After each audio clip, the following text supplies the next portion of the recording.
Bismillahirrahmanirrahim. Assalamualaikum warahmatullahi wabarakatuh. Baca CV-nya kepanjangan.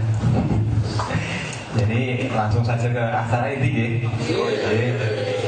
Ngajian kayak gini. Kadang-kadang saya pakai bahasa Jawa, nanti mohon dimaafkan ya. Kalau ada yang nggak mungkin bahasa Jawa, nanti tunjuk jadi Pak Roming gitu. Jadi pertama saya akan membacakan kurikulum beliau yang alhamdulillah sudah kerso kau di sini. Dan beliau Haji Ahmad Bahauddin Nur Salim Al-Hafiz, atau kita kenal dengan sebutan Gus Bah. Tepuk tangan untuk beliau. Beliau lahir di Sarang Rembang 27 September 1970. Beliau pernah menempuh pendidikan di LP3IA Tahfidzul Quran Narukan. Kemudian juga di Madrasah Ghazaliyah Syarifiyah Pondok Pesantren Al Anwar Karangmangu Sarang Rembang. Adapun ada beberapa aktivitas keilmuan dan aktivitas-aktivitas yang lainnya yang beliau tekuni saat ini. Antara lain adalah pengasuh pengajian tafsir Al-Quran di Bojonegoro dan Yogyakarta. Selanjutnya juga sebagai ketua tim Lajnah Mushaf UII.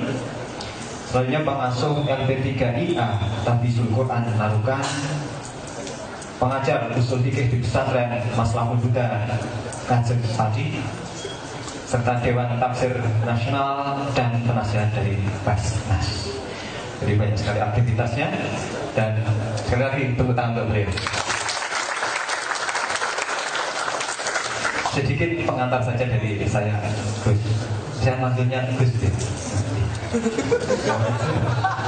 Saya bukan santri, jadi saya manggilnya biasanya Pak atau Bapak gitu. Jadi saya manggilnya Gus saja, atau kepleset maafkan saya. Jadi ini kenapa kita mengambil tema membikin keberagaman. Itu sebenarnya diskusi beberapa ringan antara sahabat-sahabat, kolega-kolega dosen. Kita memulai dari hal yang sebenarnya sangat sederhana. Ya kalau agak luas nasional ya levelnya Pak Presiden lah, dia memiliki keberagaman yang level nasional seperti itu. Tapi di sisi lain kadang-kadang kita juga mikir yang sederhana saja, kita kadang-kadang rumit.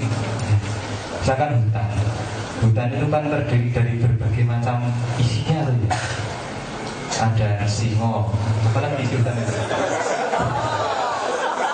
Masa, ya ketek-ketekan, bunyi-bunyian, kerak-kerakan, ya toh. Dari yang ketok maupun yang enggak ketok kan.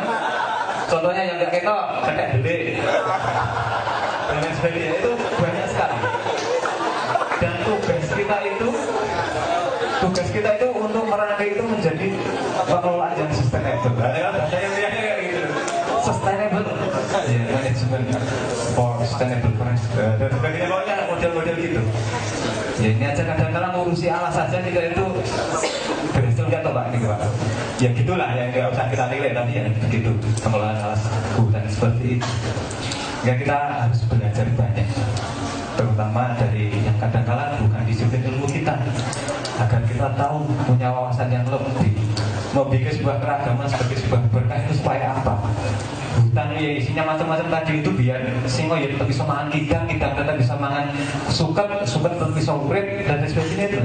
Semut yang pangan yaitu manusia juga dapat manfaat. Jadi tidak ada istilahnya mengambil manfaat, tetapi saling berbagi manfaat.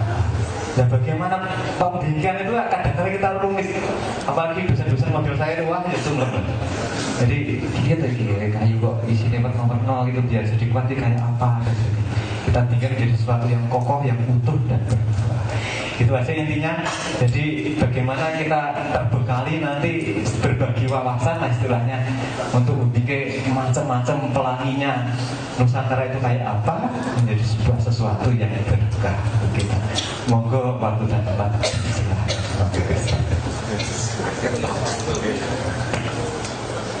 Assalamualaikum warahmatullahi wabarakatuh.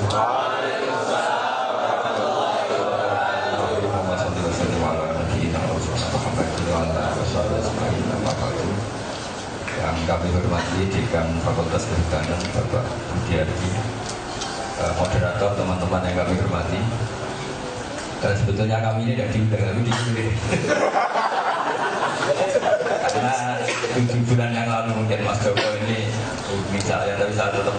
bisa. Lama-lama dipaksa menyesuaikan jadwal di UI, terus diambil secara paksa. Tapi ini penculikan yang baik gitu. Tidak semua penculikan itu buruk, asal nuansanya itu demi kebangsaan.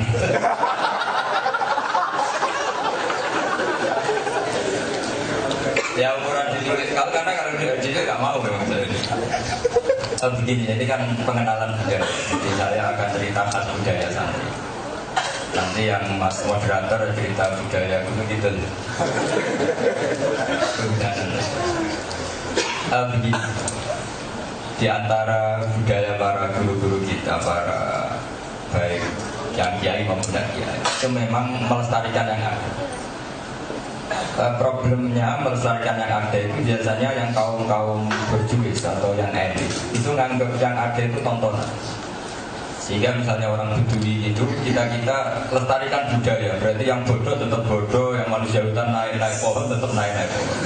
Makanya ini PR bagi Fakultas Kehutanan, ini harus melestarikan itu yang apa ya?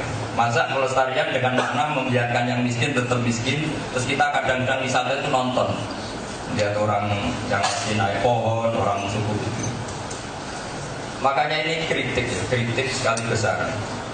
Karena kebetulan katanya Fakultas Kehutanan punya apa? Presiden jadi minoritas mimpin apa? Kalau pakai logika demokrasi itu nggak pas. Jadi merasa paling kecil tapi merasa paling superior.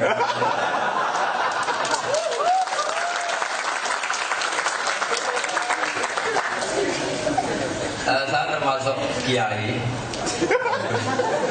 yang nggak setuju kalau melestarikan budaya, karena budaya itu bagian dari itu adalah ketertinggalan itu jadi tontonan. Kadang orang melihat pakai koteka, pakai manusia, pohon, pakai apa itu dia katanya meneruskan apa budaya. Hazanah yang saya baca dalam kitab-kitab itu begini, Irian itu namanya Irian, itu Urian itu bahasa Arab. Jadi dulu ketika khilafah Abbasiyah namanya Harun al-Rashid sekitar tahun 200 kira-kira ya 800 Masehi, itu rival-rival politiknya atau penjahat itu dibuang. Dulu pembuangan namanya tadrib kalau dalam bahasa Arab, pengasingan. Mereka kalau bahasa Arab kan Indonesia karena mereka belum tahu Indonesia dan memang belum ada Indonesia, itu namanya Asyirkul atau Asyirkul Aqsa, Timur Jawa. Ketika dibuang di sana melihat orang-orang telanjang pakai koteka, terus mereka bilang Urian dalam bahasa Arab itu telanjang. Terus ya jadilah Irian Jaya. Itu marganya itu Al-Qadiri, sebagian ada yang Al-Qadiri. Sehingga di sana itu banyak orang Arab, termasuk siapa itu yang biasa sebenarnya Pak Presiden itu Ali Mukhtar, termasuk Maria Al-Qadiri yang sekarang pernah jadi presiden di Timur Leste. Makanya Irian ini unik. Jadi ya seperti itu, tapi banyak yang turunan Arab. Jadi mengkaji budaya itu terutama menurut saya sebagai kiai itu budaya bagian yang berkembang itu budaya bagian.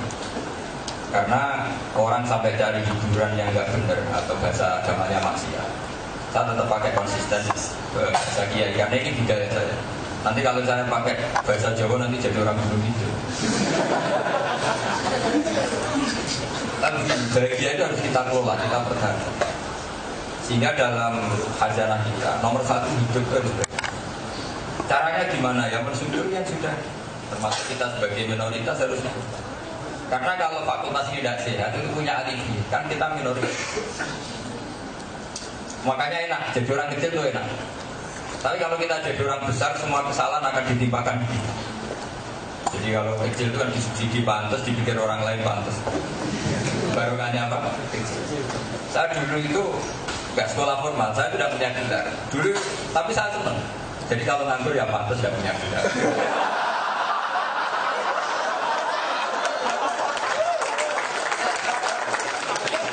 Terdengar di kampung-kampung yang nggak punya gelar harus syukur karena ya itu nggak dapat pekerjaan ya pantas nggak punya gelar. Harusnya dipikir yang punya gelar ini.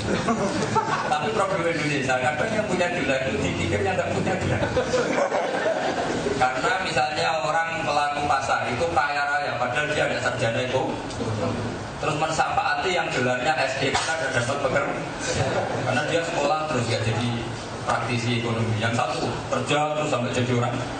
Maka di Indonesia itu unik, banyak orang gak punya gelar, mungkin yang punya. Saya juga gitu, saya belajar tafsir terus menerus. Kadang saya pimpin itu seorang dokter tafsir atau profesor tafsir, karena mereka belajar terus nyari gelar, saya belajar tafsir terus. Akhirnya cepat pinter saya. Jadi di Indonesia anak-anak yang belajar kehutanan itu sama petani-petani yang menguasai jenis tanaman sak fungsinya itu pinter mana?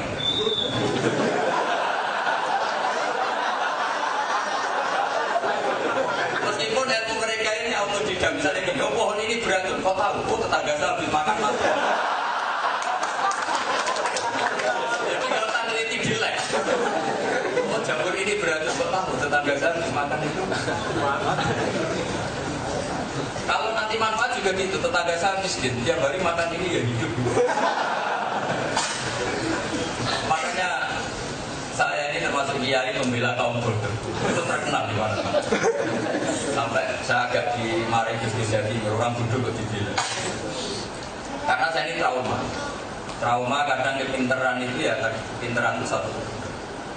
Makanya ada pepatah di hajana kita namanya inna minal ilmi la jahlan. Kadang ilmu itu menjadi bodoh.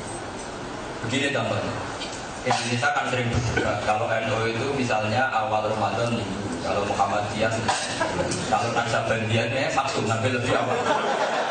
Jadi kan Sabtu, Minggu, orang bisa berdebat sesuai teori yang mereka yakini. Ada anti astronomi, anti falak, anti apa pakai teori. Tapi yang unik, teori itu dipatahkan. Saya itu punya tetangga, dia bodoh sekali kalau menurut ukuran akademis. Tapi dulu ikut buyut saya keempat, namanya Abdul Rahman. Saya ini cucunya betul, dari bapak saya bahasa berita tadi. Dan benar-benar warga Indonesia, buyut saya orang ini. Dan berjuang, dulu buyut saya dari pasukan kemerdekaan. Keren saya ini.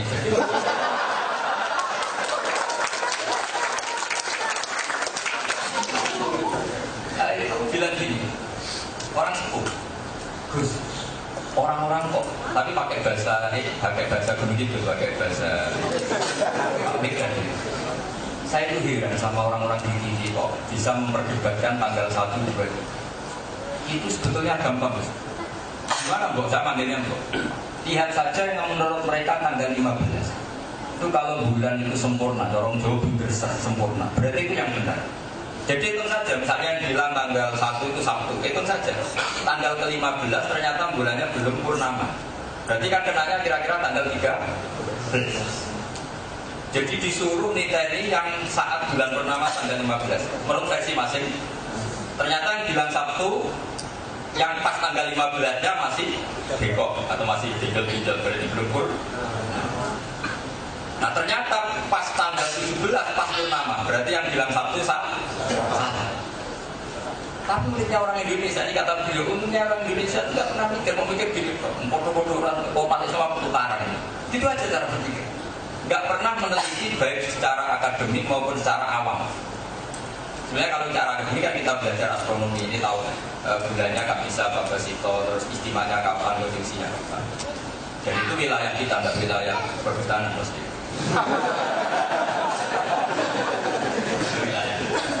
Kalau wilayah itu udah bisa, ya pakai awam tadi.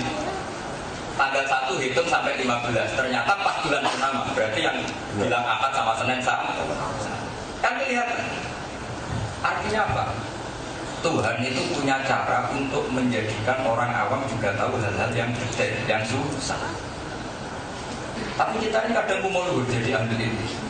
Makanya terus tadi kita mengatakan budaya harus dipertahankan, termasuk tadi Sewu orang-orang yang miskin di tengah hutan, orang-orang peduli. Kita kadang tidak cukup sosialisasi pendidikan sama mereka, karena enak mereka jadi contoh. Parahnya lagi kalau kita jadi kiai besar atau jadi dosen atau jadi direktur, itu seneng kalau kampungnya seperti dulu, masih ada mak-mak yang miskin bagus rapi. Kita artinya kan mendoakan mereka tetap seperti itu. Itu kan kurang ajar betul. Katanya Indonesia mau dibawa maju, tapi bayangkan kampungnya seperti dulu. mama masih jualan serabi, terus kampungnya masih alam. Ini kekeliruan kita sebagai ahli. Makanya ada pepatah, inna lil ilmi tubyanan tatubyanin mal. Ilmu itu punya keangkuhan sebagaimana angkuhnya orang yang punya harta. Angkuhnya di mana? Yaitu menjadikan orang lain sebagai objek, kita sebagai subjek. Saya tuh pernah ditangisi seorang profesor. Pak, saya ini nangis. Kenapa? Anak saya SMP itu sekedar naik kelas itu saya senang. Kok rektor? Enggak, sekedar naik saya senang. Saya ini anaknya pertama, bisa menjadikan saya seorang rektor. Tapi saya seorang rektor menjadikan anak saya naik kelas susahnya bukan bang. Lalu pertanyaannya, pinter mana profesor sama petani? Petani menjadikan profesor. Profesor sekedar anaknya naik kelas susah. Di dunia ini juga sama. Saya punya cerita ini kan budaya ya. Guru saya, Kiai Simebun Zubair itu abahnya paling seneng cerita ya. Ada seorang kiai itu alim alamah, kalau dalam bahasa pondok itu alim alamah. Kalau sini kira-kira sudah profesor, sudah master, sudah punya ilmu, sudah. Itu kiainya itu pikirannya santri. Kalau kiai ini alim, bapaknya kayak apa? Setelahnya bapaknya main ke situ, itu wudhu gak bisa, sholat gak bisa. Sama santri masih dibayangkan mungkin punya ilmu khusus. Lama-lama itu kencing di dekat musola. Wah ini sudah nggak bisa ditoleransi. Ada santri yang akhirnya agak kuat tanya sama Pak Kiai-nya, Pak Kiai, Anda sealim itu kok bapak Anda kencing saja nggak benar tempatnya. Itu dikata apa? Musola pergi. Tapi kata Kiai-nya, bapak saya itu pintar sekali. Kenapa? Karena punya keputusan mondokkan saya, sehingga saya jadi orang alim. Yang bodoh itu mbak saya.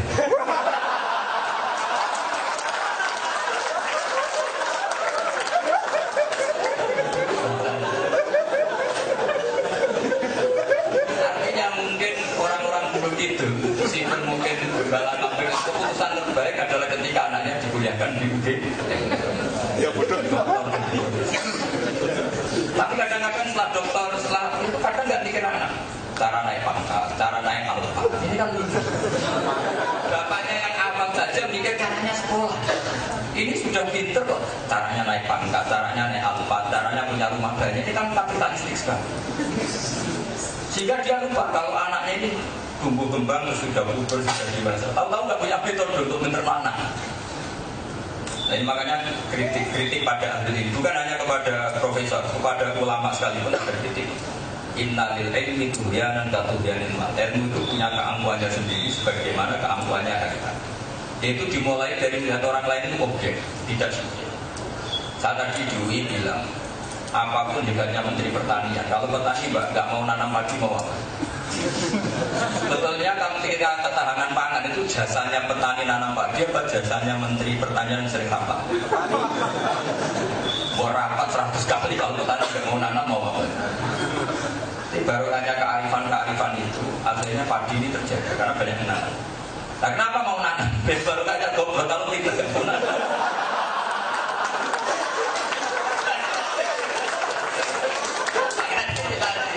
Mana-mana itu bela orang bodoh. Bukan apa-apa, karena yang bela tidak ada. Makanya saya kalau yang muji orang pintar kan banyak, makanya saya muji orang apa? Bodoh. Ini penting saya utarakan supaya orang itu fair. Allah bikin semua ini ada gunanya. Subhanaka ma khalaqta hadza. Enggak ada alam raya ini enggak ada. Jadi kalau Allah ingin bikin ketahanan pangan, itu ada orang yang didesain lugu-lugu yang pikirannya nanam padi. Coba kalau mereka terpelajar terus kerja di Korea atau ke Jepang, terus tanahnya dijual untuk jalan tol habis. Makanya ini uniknya ngaji. Jadi kalau di pesantren itu unik. Pikiran itu apa ya sering di luar juga. Apalagi di dunia sufi. Saya tentu akan cerita khazanah saya sebagai budaya. Karena kalau saya cerita budaya dengan kalau dalam bahasa Arab namanya tasawuf atau tasawuf, mengambil wilayah orang lain. Jadi misalnya saya pura-pura tahu tentang bulan ini ngambil wilayahnya Pak Budi, nggak baik. Saya tetap ngomong sebagai ulama. Pak Budi nggak boleh ngomong sebagai ulama, gasat. Namanya gasat wilayah saya. Jadi aturan lain harus jelas. Itu orang-orang sufi, cara bahagia itu gampang sekali. Suatu saat ada seorang sufi bilang, saya berikan daging. Dikasih uang, mungkin uang sekarang ya 50.000.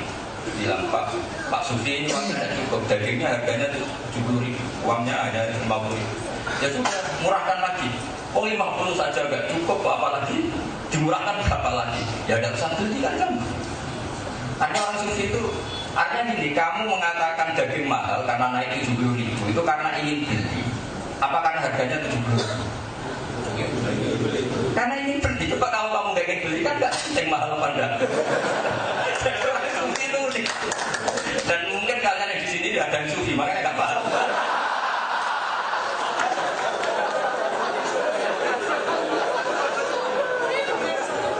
Jadi kalau orang Sufi cara berpikir itu unik.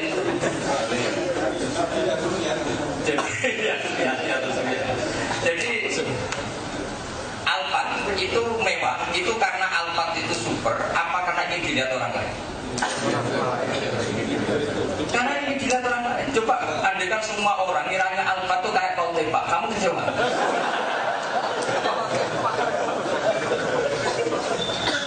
Artinya apa? Ternyata manusia ini butuh pengakuan orang.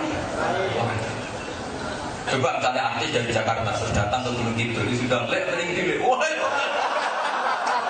kecewanya kayak apa?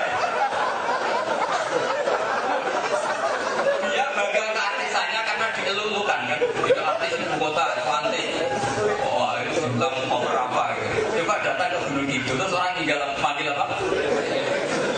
Musiknya bukan.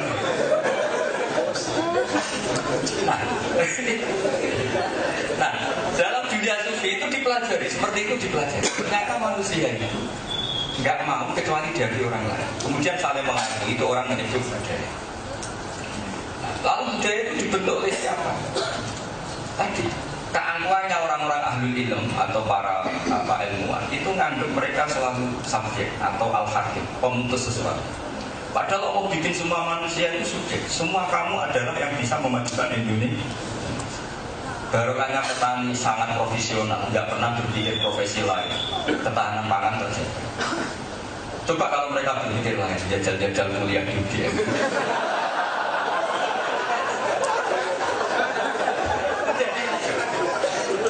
Jadi saya ulang lagi, saya itu yang muji orang pintar kan sudah banyak. Makanya ada perlu ditambahi saya tak muji orang-orang bodoh saja supaya kasihan kan mereka orang tua kita, bapak kita, keluarga besar apa? Bahwa seperti ini semua itu yang barokahnya orang-orang tadi, orang-orang bodoh. Sebenarnya ada bodoh profesional itu. Ada lagi cerita orang Sufi yang ini cerita orang Sufi. Kamu itu kalau punya angan-angan itu harus dikonfirmasi ke guru. Jika kalau dalam pesantren ada tradisi orang belajar tanpa guru, gurunya itu setan. Hadul gurunya setan. Orang Sufi ini kemudian belajar sama Abu Yazid Al-Bustami, seorang ulama Sufi. Kemudian dia orang kaya, muridnya namanya Syakik Al-Balkhi, itu orang kaya. Setelah kaya raya dia donatur pesantren, donatur kaum duafa, donatur lembaga amal. Dia pergi ke salah satu kawasan. Karena Timur Tengah itu padang pasir, ketemu burung yang patah sayapnya, patah kakinya. Ternyata dikasih makan sama burung yang waras, yang normal. Terus dia berpikir, ternyata siapa saja bisa dapat apa? Rezeki, saya tidak perlu kerja, tidak perlu kaya. Karena ternyata burung yang paling lemah pun dapat rezeki. Setelah lapor ke gurunya, Pak Guru saya ngalami seperti ini, saya mau jadi orang suci saja, jadi orang kaya repot. Ya kan repot kan, harus ngolah hartanya gini-gini. Saya pernah baca di mobil itu ada tulisan repotnya jadi wong waras. Sampai sekarang itu dendam apa ya? Tapi angen-angen ya bener kan, karena waras itu harus mikir gitu. Kalau kita tidak waras kan tidak pernah. Maka jargonnya itu repotnya jadi orang. Repot mana jadi orang waras sama orang nggak waras? Repot orang waras kan harus mikir. Singkat cerita sama gurunya terus digojlok begini. 5, kenapa kamu tidak berharap jadi burung yang memberi makan?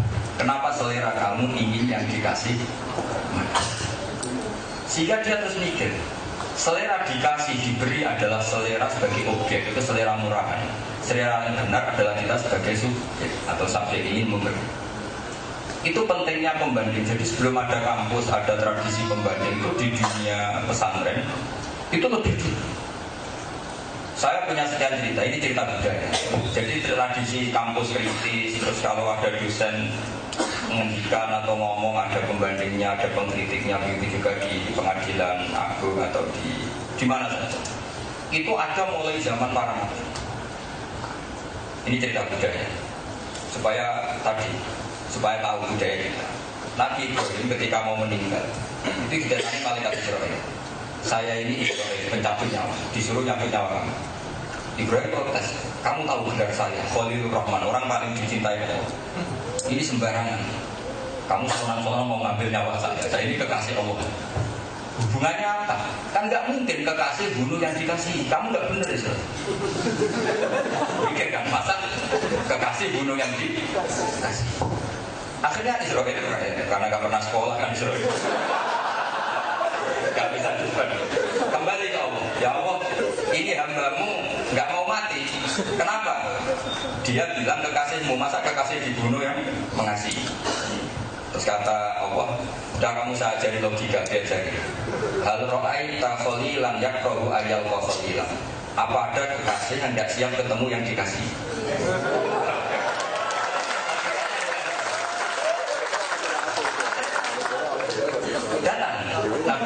Malaikat apa?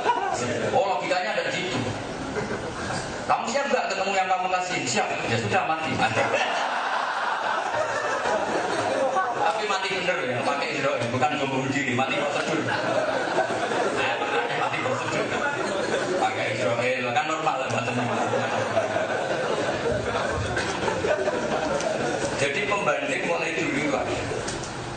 Saya berkali-kali cerita setiap ngaji saya. Ini supaya clear bahwa tradisi kampus kritis, tradisi kampus ada pikiran kedua, ketiga. Kalau di militer itu ada solusi 1A, B, C dalam kondisi darurat. Itu pesantren itu ya ada sama. Nabi Isa dan Nabi Yahya itu satu zaman, sama-sama masih muda sezaman, sama-sama orang kita. Kalau orang Barat bilang Yesus sama John, kalau orang kita bilangnya Yahya sama Isa. Itu kalau singgah di satu perkampungan, misalnya main ke Gunung Kidul atau main ke Mobil, itu yang cerita tanya Nabi Yahya itu tanya ini, Aina Diyarunas, masyarakat terbaik mana? Saya mau nginep di rumah orangnya yang terbaik. Kalau Nabi Isa kebalikan, Aina Syirorunas, manusia di sini yang paling buruk ya, saya mau nginep di sini. Dua nabi besar yang sama-sama dapat wahyu.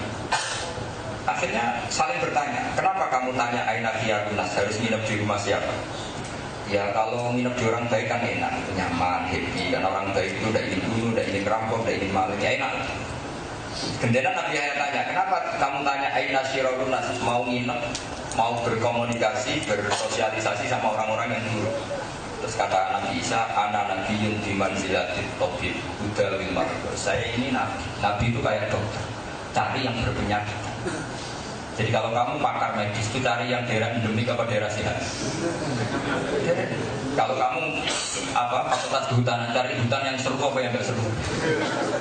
Cari yang seru yang nggak bisa pulang. Kalau yang sudah di sini kan biasa. Artinya logika itu sama-sama masuk akal. Bapak saya itu pondoknya itu tidak banyak pelaturan. Dan bapak itu tidak pernah bohong santri. Alasannya tadi, ya itu kayak bengkel. Kalau nggak siap dandani yang rusak jangan jadi. Jadi logika itu terbangun. Makanya kalau di Indonesia itu banyak tokoh yang macam-macam. Termasuk dulu misalnya Gus Dur itu ya berteman orang macam-macam. Ya tentu yang kritik banyak, tapi yang senang ya banyak. Karena fungsi kiai itu mau dandani yang baik apa yang masih rusak. Tapi kan berteman orang rusak itu bahaya juga. Bisa saja Anda ketularan. Kalau Anda tidak sehat betul, berteman sama orang yang berpenyakitan kan potensi Maka ini menjadi dua ijtihad besar. Yang satu siap berteman, yang satu tidak. Dan ijtihad ini sama-sama tidak saling mengganggu. Terserah kita ila yaumil qiyamah. Kayak apa budaya kita? Keagungan itu. Makanya kalau dalam guyonan dunia kiai itu berteman orang buruk itu boleh nggak boleh. Tapi kalau dibalik, bina orang yang buruk boleh nggak boleh. Bisa bina kalau berteman, dibalik langsung bisa. Karena fakihnya seperti itu, fakihnya seperti itu. Ya seorang lagi berteman orang nakal nggak boleh, Bina orang nakal boleh, bisa bina kalau balik-balik gitu. Sehingga itu khazanah kita, itu budaya kita. Sehingga para kiai atau para akademisi siapa saja, dari kelompok mana saja, dari golongan mana saja, itu rumusnya mesti ketemu. Ada logika yang terbangun di sini adalah sama-sama demi Indonesia. Makanya dulu ketika kemerdekaan itu dengan mudahnya partai-partai Islam mau mengakui partai-partai non-Islam asal sama-sama demi apa? Indonesia. Meskipun akhirnya terjadi beberapa gejolak, tapi itu sebenarnya bukan karena agama, karena ego masing-masing. Nah itu normal, itu juga bisa dipelajari. Kenapa orang harus mati-matian mempertahankan egonya juga bisa dipelajari. Karena manusia itu butuh eksistensi. Nah, kebutuhan eksistensi ini kalau tidak terkontrol dengan baik oleh kearifan itu memang akan saling gesekan. Cuma kadang orang yang mudah insaf itu kadang kita kemelek muni sing waras ngalah. Jadi ngajak damai tapi ngomongnya itu nyelotik cara Jawa itu tadi dari sing waras apa. Tapi saya punya teori ya tentang budaya. Saya pernah baca kitab dalam kitab Minhajul Abidin karangan Imam Ghazali. Ada seorang wali yang nggak mau berteman sama dunia yang sudah rusak ini karena banyak maksiat, banyak macam-macam. Terus dia sembunyi di atas gunung, dia hidup menyendiri. Dia tentu tidak bisa maksiat, melihat perempuan cantik yang nggak bisa, kembar yang nggak bisa, hanya di tengah hutan. Terus umat yang ditinggal ini akhirnya malah dipimpin germo, dipimpin orang nakal-nakal karena nggak ada orang baik. Semua pemimpinnya nakal, semua selainnya nakal semua. Akhirnya dia mengalami satu kasus. Kalau dalam dunia pesantren itu kasus itu mengalami satu suasana yang dia diperingatkan awal langsung. Cara orang Jawa ya wangsit atau ilham. Kamu enak-enakan di sini sementara umatku akhirnya hanya punya pilihan berkawan sama orang fasik, orang nakal. Coba kalau orang-orang baik itu berani hidup di kota. Akhirnya di kota ada masjid, ada pengajian, ada kebaikan. Ada lembaga penerima zakat misalnya, akhirnya orang berpikiran zakat. Coba kalau lembaga itu tidak ada, orang punya uang, punya belanja. Nah di sini terus kebudayaan kita adalah nerima kemajmukan. Cocok tidak cocok itu berani kumpul. Ya cocok tidak cocok itu berani kumpul. Dari kumpul ini kemudian ada gesekan budaya, termasuk debat-debat kecil. Jadi semua nabi itu yang mengalami debat. Jangan kira nabi itu tidak debat, ya debat. Tapi logika yang terbangun itu kadang-kadang sama-sama nggak bisa ditemukan dan nggak apa-apa, tetap jadi dua istihad besar kayak tadi. Yang Nabi Isa siap berteman sama orang-orang nakal, yang Nabi Yahya hanya siap berteman sama orang-orang. Dan itu bagus. Kita punya lembaga rehabilitasi yang negara biayai orang-orang yang mantan narkoba macam-macam. Coba sekarang negara itu biayanya berapa? Gara-gara orang nakal yang di penjara banyak, itu dibiayai oleh siapa? Negara. Itu salahnya siapa gitu? Gak ada yang salah. Barokahnya istihadnya para ulama, para akademisi. Mereka itu warga Indonesia yang harus dibiayai. Hitung saja sekarang. Yang untuk biayai rehab supaya mereka jadi orang baik lagi, sama untuk biaya guru besar atau beasiswa banyak mana kira-kira? Artinya kita jadi bangsa ini sehat. Yang normal ya kita biayai, yang tidak normal juga kita biayai. Ini cerminan dari istihad besar Nabi Isa dan Nabi siapa? Ya. Makanya saya termasuk setuju kalau ada lembaga rehab itu meskipun berbiaya tinggi, karena dulu Nabi Isa juga berkawan sama orang-orang yang macam-macam. Ada lagi ini contoh yang mungkin pas untuk Indonesia. Ada seorang wali, Habrul itu wali besar. Itu kalau punya uang itu dikasihkan sama kira-kira kalau Indonesia itu WTS. Jadi gunjingan, wali kok bayar WTS. Tapi setelah jadi gunjingan belum selesai, hari kedua sodapa sama copet. Wali kok ngamal sama copet. Hari ketiga kontroversi belum selesai, ngasih sama ini hadis kayak ada di Bukhari, ada di Muslim, itu hadis ngasih orang kaya. Jadi saya cerita khazanah kekayaan kita. Kalau saya pesantren ya cerita khazanah budaya pesantren. Setelah jadi gunjingan terus wali ini kira-kira kalau sekarang jumpa kira-kira gitu. Karena jadi gunjingan terus dia bilang, saya tadi tanya sama WTS-nya, kenapa kamu jadi WTS? Karena saya butuh uang, sudah tak kasih uang, kamu jangan melakukan ini. Coba ya ditanya, kenapa kamu coba? Karena ini punya uang, sudah tak kasih uang, nggak bisa jadi. Karena ini orang soleh melakukan apa saja tetap benar. Coba kalau yang melakukan tidak soleh, kan pesen jasanya bayar. Sama, orang tidak soleh bayar copet, kan akan modali, datang ke Jakarta, nanti saya bagiannya sekian, ini tak biaya juga gitu. Tapi berhubung orang soleh ngasih itu sebagai pengganti, kalau kamu nyopet ini dapat apa? Dapat uang, sudah tak kasih, kamu gak bisa. Jadi khazanah kearifan kita ini, budaya kita, kearifannya itu luar biasa. Nah yang terakhir, saya tidak akan lama-lama, di mana-mana dicuri itu gak boleh lama-lama. Jadi masuk banget itu. Yang terakhir itu, ada kearifan, ini kenangan saya di UGMC. Dan saya mohon jangan diundang lagi ribet nanti. Kalau dipaksa nggak apa-apa. Kalau dipaksa itu kalau saya salah yang apa? Maksa. Umat ini digambarkan oleh Al-Quran. Yang Al-Quran ini cerita materi di Injil. Jadi Quran itu fair. Ini cerita Quran, tapi Quran cerita bahwa materi ini ada di Injil.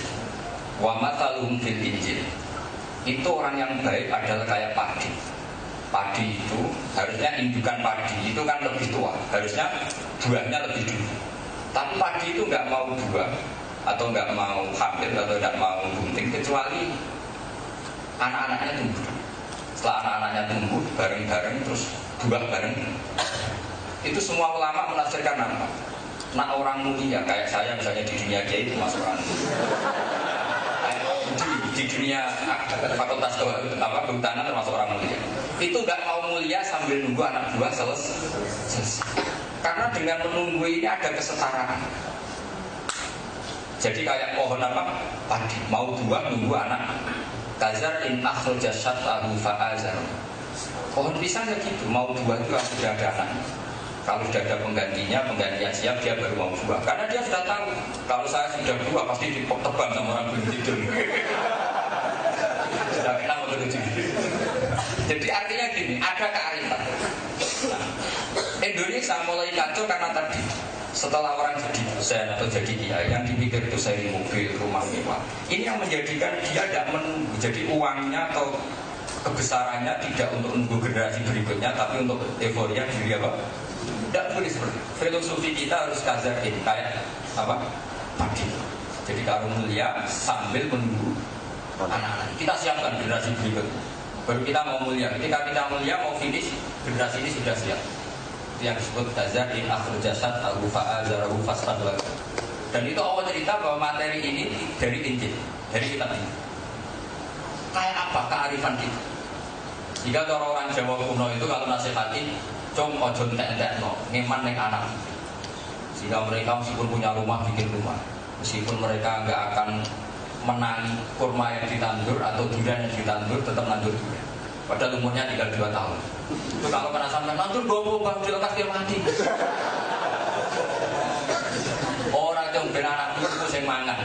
Ketika ditanya, kenapa anak itu sing mangan? Saya makan durian juga hasil tanaman buyut-buyut saya. Sekarang kalau yang kamu makan mangga itu kan tanamannya enggak kamu. Sekarang kamu udah nandur tuh lemah, paling urung tua terus mati.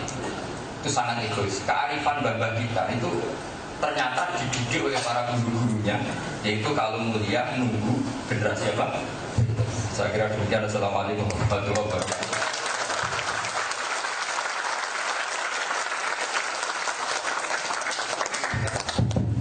Alhamdulillah luar biasa sekali apa yang kita sampaikan tadi oleh Gus Bahar. Untuk selanjutnya kami tetap mohon waktu sesaat untuk bisa ada pertanyaan Gus. Bisa ya 2 aja nanti 3 sesi ya. Betul-betul saya turun sama Kiai loh Gus. Oke, sesi pertama 3 benar.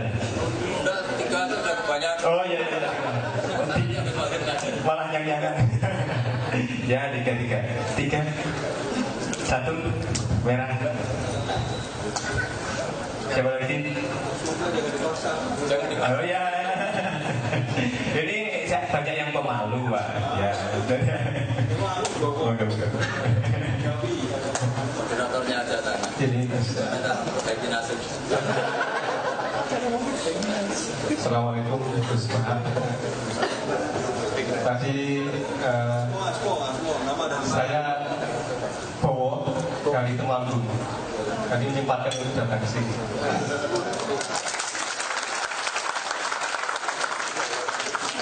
Tadi dulu masalah wali ya. yaitu mau daftar.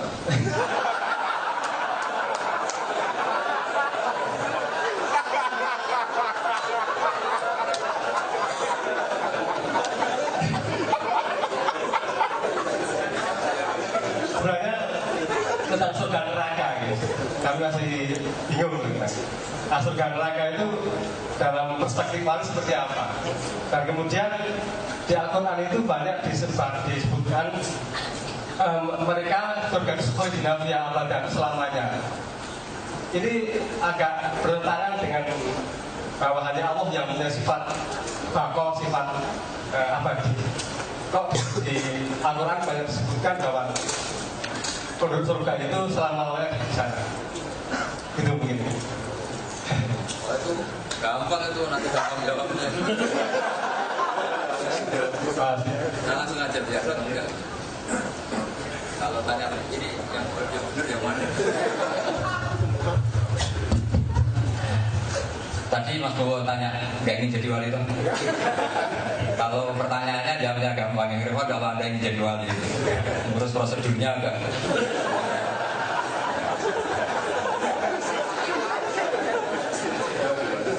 Begini. Ini saya senang pertanyaan ini karena saya yakin ini nggak pernah dikaji di UGM ya. Kalau saya tanya, para wali melihat surga dan neraka itu bagi mereka memang nggak penting surga dan neraka karena mengimani Tuhan atau mengimani Allah itu hakikat. Saya ngaji di mana-mana bilang ibarat begini. Saya selama ini mulai kecil sampai sekarang kalau ditanya orang 1 tambah 1 tak jawab 2, 2 tambah 2 ya 4. Ketika saya ngomong hakikat itu tanpa presentasi saya dapat gaji apa enggak, dapat penghormatan apa enggak, karena saya hanya ingin waras. Makanya agama ini kaum yakinin bagi mereka yang waras punya. Ketika Anda tak tanya 1 tambah 1 berapa? 2, 2 tambah 2 berapa? 4. Kamu kan ingin mempertahankan kewarasan Anda mengakui hakikat. Sehingga kamu tidak bisa bilang gini, 1 tambah 1 berapa? Ya bagus Pak, kalau dikasih 1 juta tak jam 2, kalau nggak dikasih papa tak jam 4. Sehingga orang-orang wali itu yang melihat hakikat sebenarnya Tuhan adalah tetap Tuhan meskipun nggak bikin surga. 1 tambah 1 tetap 2 meskipun kita tidak mendapat hadiah. Itu syarat utama daftar wali, otaknya harus seperti itu. Syarat kedua, pikiran itu datang dari Anda, nggak boleh diajari. Tadi Anda bisa kan karena saya, itu sudah ada bisa.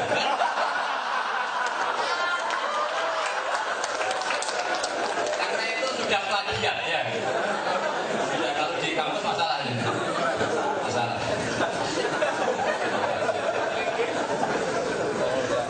Terus pertanyaan kedua tadi apa? Oh, abadi itu begini kan, itu lebih gampang lagi ya. Dan saya bilang gampang bukan karena menyepelekan. Memang agama ini gampang dibahas. Misalnya ini gelas. Saya megang gelas ini, tentu otoritas bercanda itu pada saya, karena saya megang. Gelas ini akan abadi. Maknanya abadi gelas ini dijaga keabadiannya oleh saya, karena dia tidak cukup punya sisi, dia tidak punya sifat untuk abadi. Tapi karena saya penguasanya, saya bilang makanya abadinya selain Allah itu diabadikan, bukan abadi bawaan materinya. Materi selain Allah tentu suaminya profan.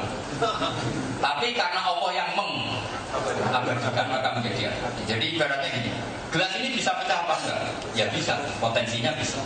Tapi saya jamin ini tidak pecah. Ya kan tidak pecah terus karena penjaminnya bilang tidak pecah. Jadi makanya kalau Allah abadi secara dati, secara dirinya sendiri, kalau dalam bahasa tauhid disebut qiyamuhu binafsihi. Kalau surga abadinya diabadikan, neraka abadinya juga diabadikan. Meskipun akhirnya ya abadi juga karena diabadikan. Jelas? Clear?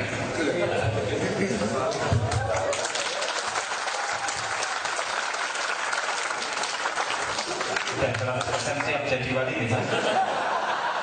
Insya Allah jadi wali murid. Nanti nggak bisa tidur kalau nanya terus diempat gitu loh. Ya ngomong di sini loh, ini kalau kamar kita satu lagi ya. Dulu pakai yang rumahnya paling jauh. Riau jauh. Jember enggak yang Riau. Jember karena yang nikah double Pak. Ada Rio, Rio putri mana Rio? Putri, oh putri. Duh, mana Mary? Oh enggak. Pelan-pelan nama dulu disebutkan fakultas, name dan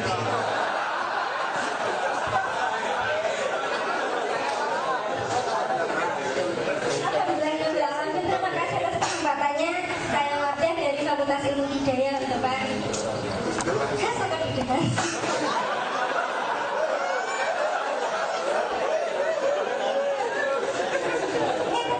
Saya tuh penasaran kenapa di Hazanah keilmuan para santri menyebutkan Tuhan atau Gusti Allah itu dengan pangeran atau dengan Gusti. Kalau memang Gusti ya, tapi saya penasaran dengan pangeran. Kenapa kok tidak raja? Padahal pangeran itu adalah anaknya raja.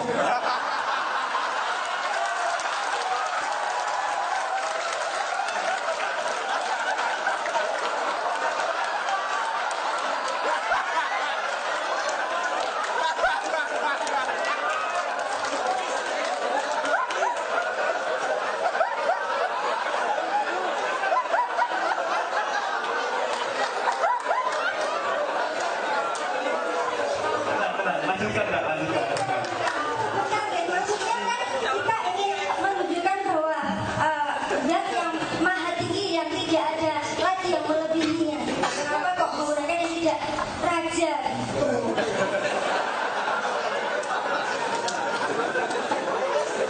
Terus selanjutnya yang kedua yang saya penasaran lagi, misalkan di kitab-kitab atau di tafsir itu ulama Jawa menafsirkannya dengan mengikuti budaya Jawa, dengan bahasa Jawa yang ada unggah-ungguhnya. Misalkan tuturan Musa dengan Nabi Syuaib, yang Nabi Syuaib adalah mertua Nabi Musa, itu Nabi Musa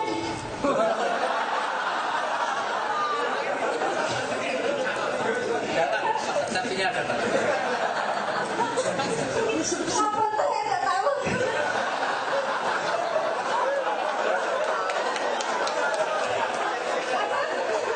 Nabi Musa ini sopan dengan Nabi Syuaib, akhirnya dikumpulkan dalam bentuk romo, dan Nabi Syuaib pun juga menjawabnya dengan ngoko. Begitu juga dengan Ibrahim ketika berjawab dengan ayahnya yang pemahat patung. Padahal seorang kafir, tapi beliau Ibrahim itu menghormati ayahnya sehingga dengan menggunakan romo juga. Ya begitu kan. Apakah dalam bahasa Arab juga ada tingkatan bahasa seperti itu? Gitu. Itu saja.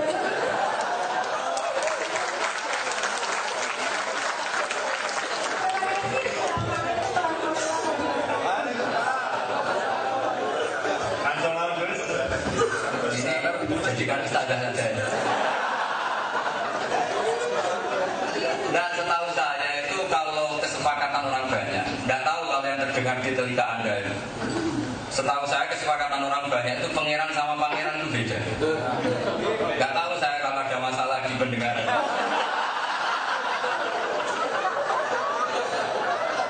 Jadi orang sih bilang pangeran di Diponegoro. Ada nggak yang keliru bilang pangeran di Diponegoro?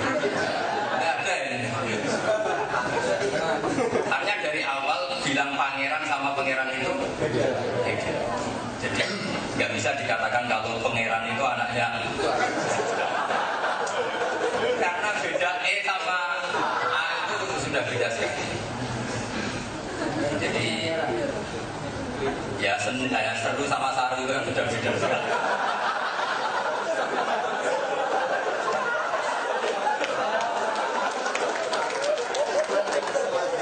Terus kedua menyangkut apa tadi? Oh, tingkatan kromo itu sebetulnya tradisi seluruh dunia. Cuma kalau bahasa nasionalnya enggak, tapi sebenarnya itu tradisi seluruh dunia. Jadi kalau orang top meninggal biasanya dibahasakan tuwfiya. Kalau orang biasa mungkin dibahasakan apa? Mata. Itu mulai dulu ya tidak. Cuma kadang-kadang Quran pakai bahasa nasional. Kenapa? Karena Tuhan selalu di atas para nabi. Sehingga ada istilah apa imata. Suatu saat kalau Muhammad mati itu nggak apa-apa karena dibahasakan Allah itu di atas Muhammad. Tapi kalau kita terbahasakan apa? Tuwfi atau wafat. Jadi tingkatan itu pasti ada karena ini budaya kan. Jadi dari itu budaya. Terus yang perlu dicatat begini apa? Tradisi para nabi tadi itu ya sama tetap ada etika. Etika itu ya etika tetap. Makanya yang seperti yang Anda ceritakan tadi, Nabi Musa itu kan menantunya Nabi siapa? Ikut persatunya, kau tahu? Ini mau jadi ustaz apa jadi ahli? Apa? Oh, rodinya apa? Bahasa Arab. Oh, bahasa Arab. Ya, yang jelas itu ada pangeran, ada. Itu beda. Terus kenapa Tuhan tidak disebut raja? Raja juga ada pertanyaan kalau seperti itu. Raja di raja, karena raja juga hanya begini. Kalau dalam ilmu tafsir ada istilah ini. Sesuatu kalimat itu al-lafdu yattabi'ul ma'aniya la aksud kalau dalam bahasa ilmu tafsir. Lafaz ini ngikuti makna, bukan sebaliknya makna ngikuti lafaz.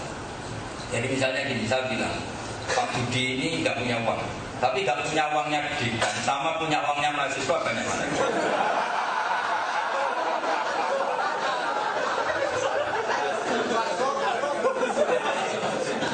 Ya seperti itu. Misalnya kita bilang Abu Rizal Bakri sudah tidak punya uang, sama sampean tak bilang ini kaya, kayanya mahasiswa, sama tidak punya uangnya Sandiaga gitu, atau Nabi Makarim gitu.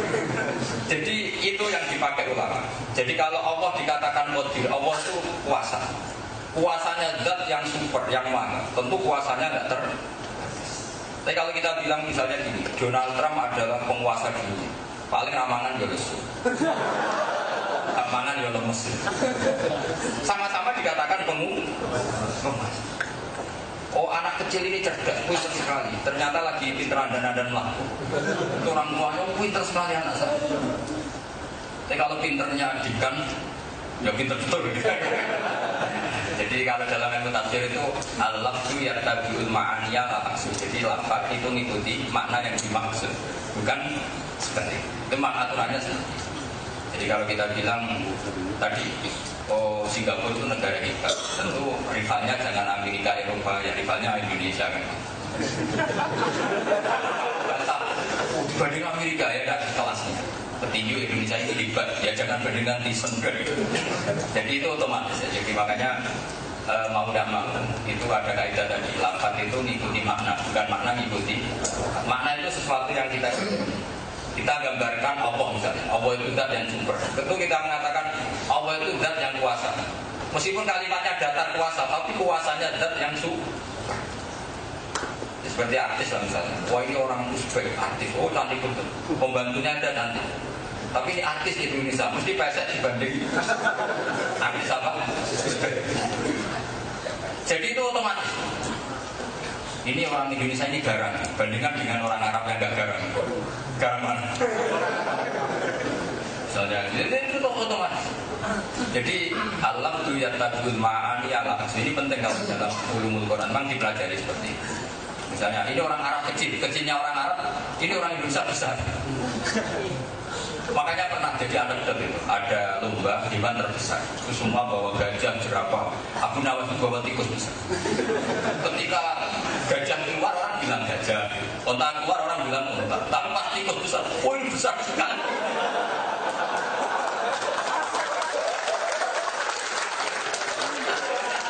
Makanya benar, bahasa yang lain hanya dibilang besar.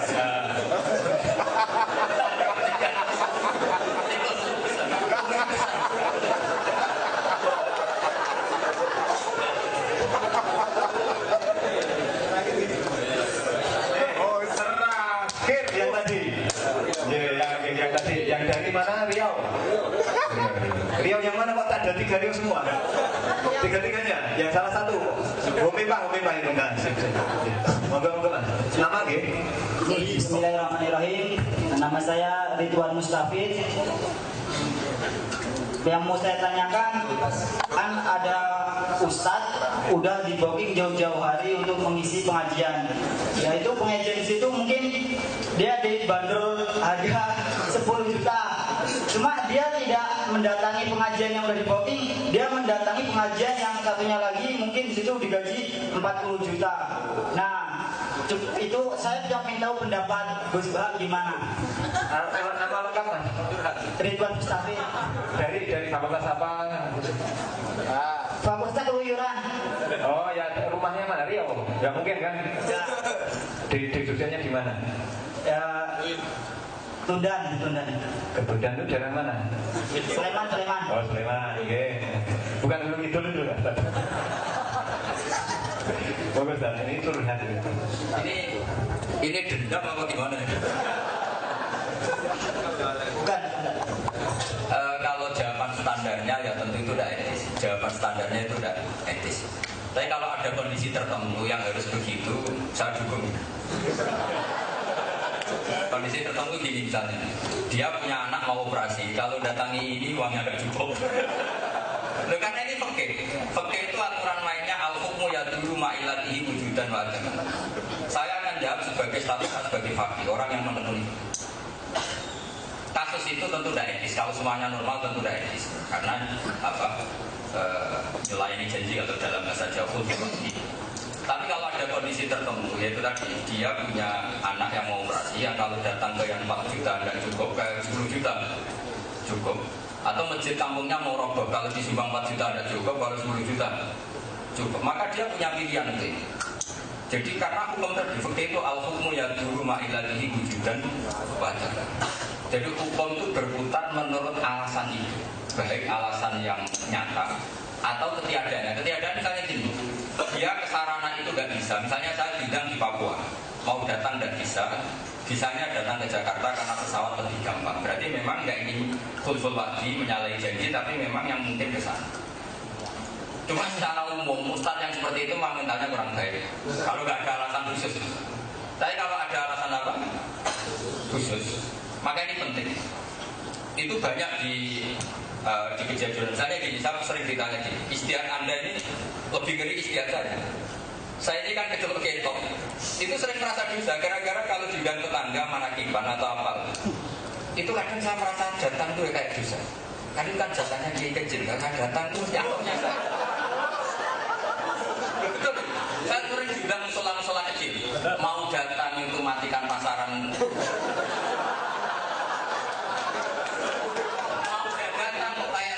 Mentang-mentang juga fakultas kehutanan. Itu memang susah dia seperti itu. Coba boleh nggak Indomaret Alfamaret di dekat tonton di kampung-kampung? Kan kita ada boleh kan? Kalau kiai besar terus mematikan pasarannya kiai kecil kira-kira boleh nggak? Masa Pak Dekan ini mulan TK kan kasihan. Itu bukan berbaik hati, menutup rezeki orang lain kan? Boleh.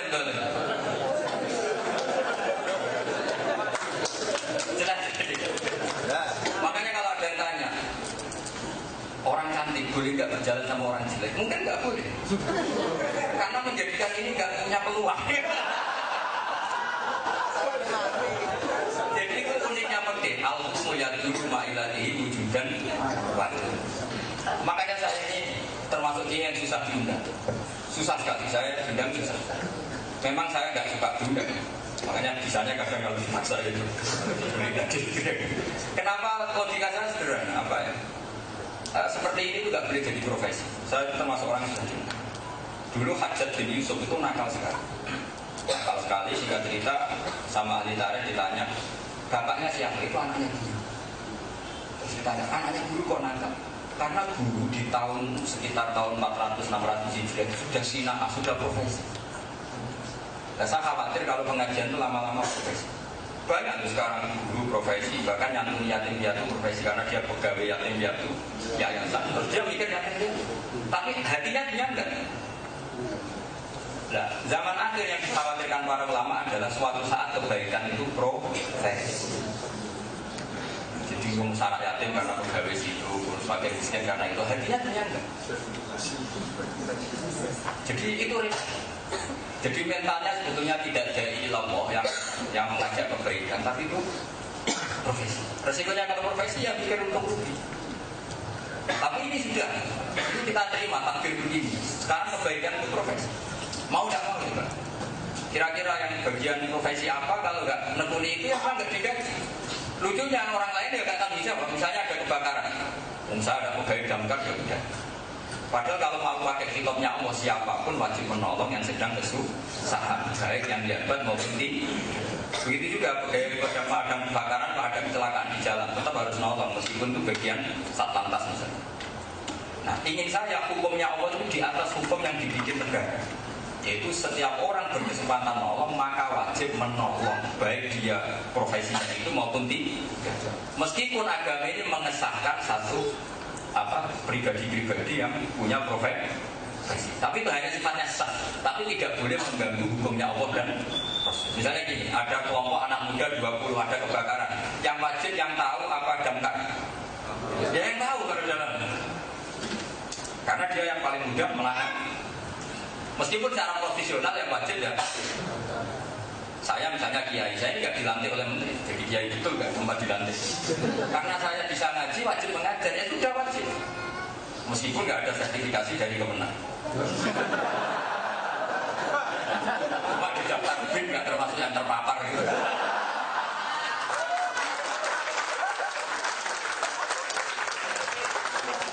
Saya mohon hukumnya Allah dan Rasul itu di atas hukum itu. Ya kan kita melihat orang kecelakaan, kita di depan yang wajib pertama ya kita. Jadi pakai hukum aturan. Jadi siapapun yang berkesempatan punya kemampuan ya dia yang paling jelas ya. Jadi kalau nggak ada peristiwa khusus maka kiai tadi atau dari tadi tidak punya etika. Tapi jangan sungguh dulu, jangan-jangan ada peristiwa khusus yang kita tidak pernah tahu. Saya kira demikian.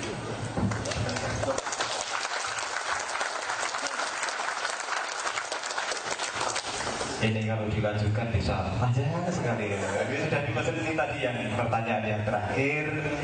Saya sampaikan terima kasih banyak Gus atas paparan ilmunya. Kami dari situ kita akademika itu juga banyak yang baru, ini ilmu baru yang mudah-mudahan kayak ilmu padi tadi itu tidak hanya yang makin merunduk, tapi juga ngarep mantan nanti kancani dhisik itu juga anyar nih, dagangan anyar gitu. Iya, kurang anyar nih. Nanti saya akan turunkan ke kelas. Gratis loh. Dalam kurung Gus Bahak 2019.